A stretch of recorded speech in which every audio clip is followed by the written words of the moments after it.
project manager is right in the thick of things with regards to cost control.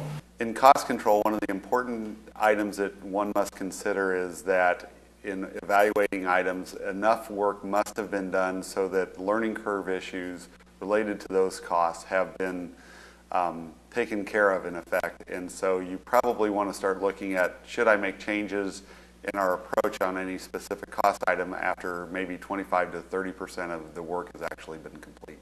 For instance, using concrete as an example, the estimate in concrete might have 250 line items that they're going to estimate.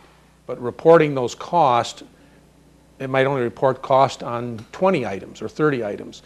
So there has to be a hierarchy developed that will enable the information to feed back into the estimating when they're reporting those costs, so that that doesn't get lost, because obviously you'd need 2 or 3 people to report on 250 line items, and they're meaningless because many of the items might be done in 4 hours or 2 hours or an hour. Usually the main tool that they operate to is to the estimate, and have to make sure that unless it's equal to or less than, the company won't be successful.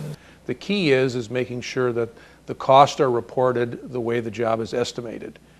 Unfortunately, too many accounting systems and financial departments report costs differently than the way the job is estimated, which many times requires the project manager, or puts the project manager in a position to have another set of books to keep track of the cost the way they estimate it. So I think that's the key. The estimate and the controls drive the way the cost should be estimated.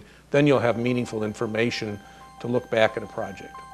And I always advocate to contractors is it's worth the time and effort. It might seem cumbersome, but it's really worth the time and effort at the end of the day, because then you will get more meaningful results.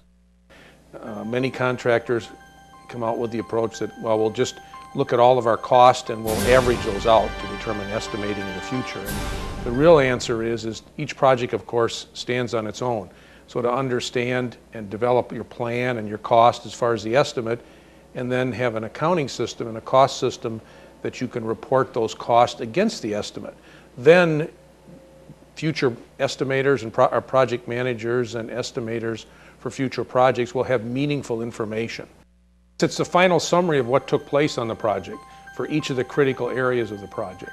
And that's really the starting point. So if you have a similar project coming down the road, somebody can at least use that information and say, okay, how beneficial is this information from the estimate to the contract to the subs to the owner in applying for the next job that maybe we're bidding or negotiating, where we have to put a, let's say if we're negotiating that and we have to put a proposal together, if that information on the project's completed is informative, then the team that's doing the proposal on the new project will have that information available to help them for unique situations.